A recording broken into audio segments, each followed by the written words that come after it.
great win for the program and a great night for the program. Just being able to be on, national television and to, get UC Davis in front of a lot of eyeballs.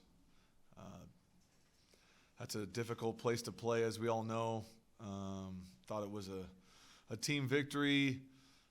Defensively, they were outstanding and really controlled the line of scrimmage. And Matt and his staff did a great job preparing for the game. And just hats off to the defense. I thought they really controlled the game. I thought our special teams was fantastic, especially our specialist, Ben's ability to punt the ball away from their returner. Hunter's ability to make the kicks, Jello and Rory's ability to kick off away from the returner. I just thought we did a fantastic job in those two phases of the game. And offensively, it's a tough atmosphere, and for us to be able to weather through it and find a way to get 30 points on the board and have some really good moments. Just thought it was a real tribute to the players and staff for all the hard work they've done, and obviously a real emotional win, very cool, and that earns you the opportunity to play in games like this against arguably the best team in the country. And so hopefully we get a great crowd there on Saturday and can find a way to get it done. But this is why you work so hard to play in games like this, and just proud of the team that we can have a chance to do that here in Davis and have a game with this much on the line is really cool. So just proud of the team, proud of the staff, and looking forward to a good week.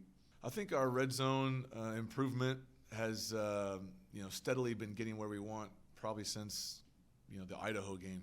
We really looked at it as a staff after our non-conference schedule, how poor we had been down there, and tried to really look at what we were doing poorly as a staff and how to get our guys in a better position to be successful down there. And I think since we've made that adjustment, we've been a lot cleaner down there. And again, to win football games, you're going to have to convert in those situations, and to have a great kicker as well to lean on makes you feel really confident about being aggressive and trying to find ways to get touchdowns. Yeah, I think you said it. The first thing is just defensively getting healthy the last couple of weeks. We've really been in a tough spot, probably the first half or two-thirds of the season, and they've weathered it and just found ways to get off the field. And I think now we're finally getting healthier. I thought Coach Jerry Brady did a fantastic job of just figuring out some things within their protections that we could take advantage of. We had some five-man pressures and some stunt games going on that were able to get the quarterback off his spot. But I thought the effort up front, we clearly won the line of scrimmage with Bearden and Toki and Zach.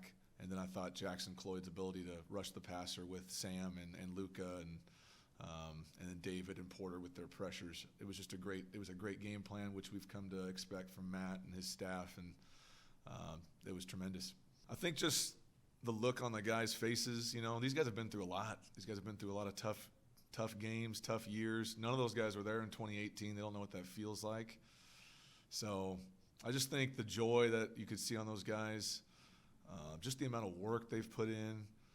No one's given them a chance to win that game. And they continue to just find ways to do it. They get down by 7, they bounce back. They get down in the third quarter, they bounce back. And they just have a resilience and a poise to them that good teams have. They believe in each other. That was really cool. Anytime you win a game like that on the road in that environment, you kind of band together as a team. So, giving Coach Biggs a hug at the end of the game, love having him on the road. He means a lot to me. So I think all that is why I want to be here and why I want to be a part of the program, is to be a part of wins like that. If I would have been watching that game at home, I would have been excited, but I wouldn't have that same feeling. So it's a cool moment and hopefully something we can build on. There's no way to mimic that. There's no way to create that. We can try all we want at practice. The guys were laughing today. I think they didn't believe me. I was trying to scare the hell out of them all week. This is going to be the loudest environment you've ever played in your life. And they were kind of rolling their eyes, I think. And then, they get out there and you feel it, and it's unique, it's different, and they do a great job. I knew we were going to have a drive or two like we had, like the one in the second quarter there. It always happens. But I think we prepared them for that in the sense of this will happen. We'll have some penalties. You just got to move on to the next play, fix it in the moment, and they did a great job of handling that. Miles obviously deserves a lot of credit. Zaire deserves a lot of credit for them being able to handle all that, and they did it the best they could. I think he was frustrated because he felt like everyone was waiting for him to communicate, and his message was, hey, I trust you guys. You got to make the calls without me because we can't spend so much time getting everything right. And, we have 2 veteran tackles, but our interior is very inexperienced. And I think the 3 interior guys were really leaning on him for a lot of communication, which was leading to some of the penalties. And I think it was just him being like, I trust you guys. Make a call, and let's just believe in each other and go do it. And I just think that allowed them to be at ease. But he's definitely playing his best football of his career. I think he's in a space right now where he senses the moment for him, and I think he could feel that we had a good opportunity. He didn't want it to slip away just because we weren't communicating up front. So I think that was a great moment for him. 2 versions basically of the same play. One was a goal line play. One was a 3rd and short play.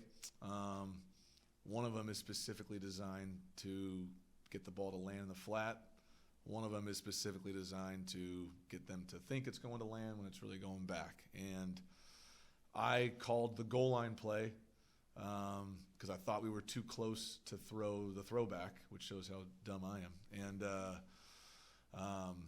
But to Miles' credit, Miles is so in tune with the game plan and has the plays memorized, as good quarterbacks do, that on 3rd and 1, he assumed that we wanted that version. So he thought that I had made a mistake and I had left out that part of the play.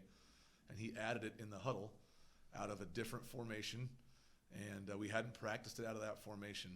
And Mitch Dixon, being the leader he is, moved Josh and got himself in a position where he could be in protection. And they did all that on their own. And they had never run that play out of that formation. So Winston had to know what route to have, and Ian had to know what route to have, and protection had to be right, and they got it all done themselves. So it was shows how bad of a coach I am and how smart the players are. Well, we were in the correct formation for the play that I had called. And then when they threw the touchdown to Ian, our staff was angrily like, that's not the play. What are we doing? And I said, who gives a crap? It's a touchdown. Yeah. I think if you want to win the conference, you're going to have to beat those teams anyway, whether you play them in the beginning or the end. You're going to have to beat the Montanas. You're going to have to beat Idaho. You're going to have to beat Eastern. You're going to have to beat the teams that have been at the top of the conference year in and year out. Sac State, you're going to have to beat those teams. So I didn't really look at when they were on the schedule. I was just knowing that I think I was more happy that we got to play them all, because there's been years in the past where it works where you don't play one of them, and then maybe there's an instance at the end, like in 2018, where we didn't get to play Weber, and so I like the fact that we got to play everybody, and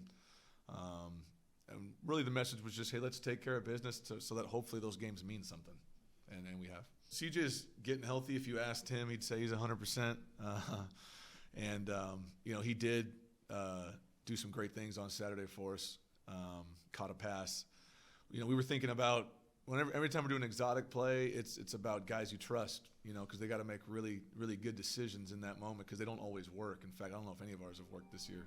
But, in that specific spot, we knew we were going to call that play from the right hash, and we wanted a left-handed guy, and CJ's left-handed. So it just fit that we had a guy that we really trust. There's no one I trust on the team more than him. And, with his baseball background, we know he's got a good arm, but I wanted a left-handed guy in that spot. That's why it was him. Yeah, you're talking about arguably the best team in the country. They're undefeated. They have the number 1 offense in the country by a wide margin. They have a top 10 defense in the country by a pretty wide margin. So not a lot of weaknesses. One of the best players in the country at quarterback, and great running back play, really good up front on offensive line. Their defense is tremendous. I thought that I was done with Coach Daly when we had to play against him or coach against him, but now we got to deal with him again. He's doing a great job with the defense, and Coach Vegan's done a great job building the program. They are tremendous. I think they're the best team in the country, and it's going to take an incredible effort to even be in that game with them. Yeah, I hope I didn't ruffle any alumni feathers. I don't think I did. I think it's the biggest game in Aggie history because in the Division I era, we've never had a 9-game winning streak playing against a team with a 10-game winning streak with a chance to win the championship on the line at home. And I would just hope that our community, students, and alumni would recognize that this team is special and they deserve support. They deserve effort from other people. The same effort that they put in and day out, they deserve that effort from the students and the community to fill the stadium and give them an atmosphere that would be worthy of a championship game. Yeah, I would be lying if I said I expected us to be 9-1 and at this point. But I'm not surprised at all by how hard the players play and how committed they are to each other and how connected they are as a team. That's not surprising. And so I just think these opportunities don't come very often, whether it happens in year 1 or year 10.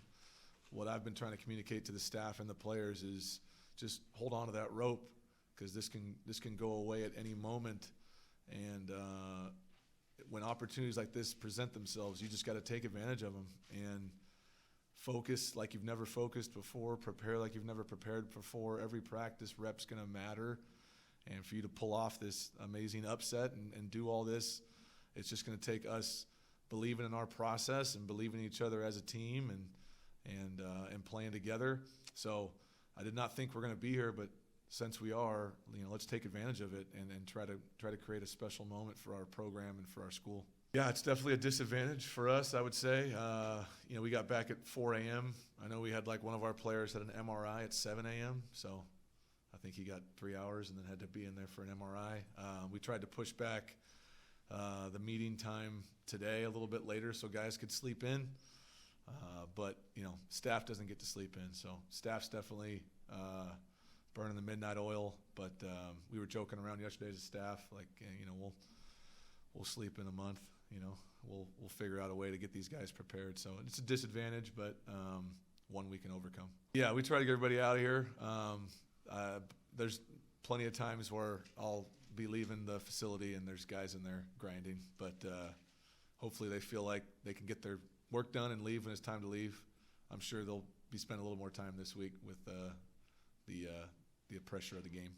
Yeah, Ian brings something different to our team. He is extremely energetic, vocal player and plays with an attitude that demands respect, and he has brought something unique to our team in 2 very important away victories. He's obviously extremely talented, but just his physical nature and his vocal leadership had been sorely lacking, I think, from our offense. And then Jackson Cloyd has been a consummate leader and professional since the minute he stepped in here.